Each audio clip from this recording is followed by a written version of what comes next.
بسم اللہ الرحمن الرحیم۔ السلام علیکم۔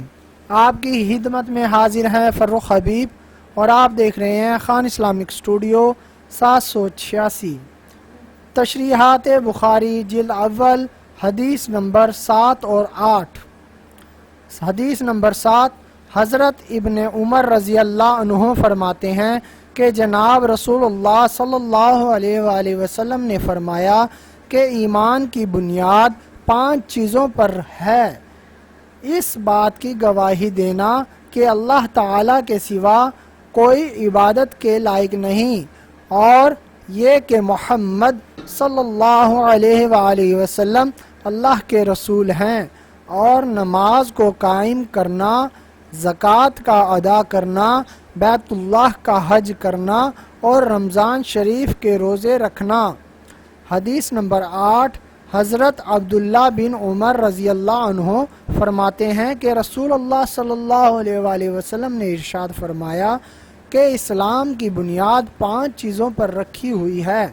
اس بات کی گواہی دینا کہ اللہ تعالیٰ کے سوا کوئی عبادت کے لائق نہیں، اور حضرت محمد صلی اللہ علیہ وآلہ وسلم اللہ کے رسول ہیں، نماز کو پابندی سے ادا کرنا، مال کی زکوٰۃ ادا کرنا اور حج کرنا اور رمضان شریف کے روزے رکھنا۔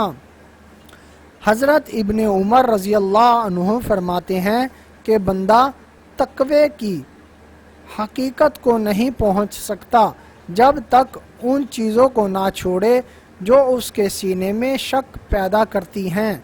حضرت عمر بن عبدالعزیز رحمۃ اللہ نے عدی بن عدی کی طرف لکھا کہ بے شک ایمان کے لیے فرائض اور احکام ہیں، حدود اور طریقے ہیں، پس جس نے ان کو مکمل کر لیا تو اس نے ایمان کو مکمل کر لیا، اور جس نے ان کو مکمل نہ کیا وہ اپنا ایمان مکمل نہ کر سکا۔ پس اگر میں زندہ رہا تو ان احکام و شرائع کو تمہارے لیے خوب اچھی طرح واضح کروں گا تاکہ تم ان پر عمل کر سکو، اور اگر کہیں مر گیا تو مجھے تمہاری صحبت کا حرص نہیں ہے۔ مزید اس طرح کی ویڈیوز دیکھنے کے لیے چینل کو سبسکرائب ضرور کریں اور بیل آئیکن بھی دبا دیں تاکہ ہمارا رابطہ بنا رہے۔ ویڈیوز اچھی لگے تو لائک اور شیئر بھی ضرور کریں۔ اللہ آپ سب کو خوش رکھے، آمین۔ اللہ کمی پیشی معاف فرمائے، آمین۔ جزاک اللہ۔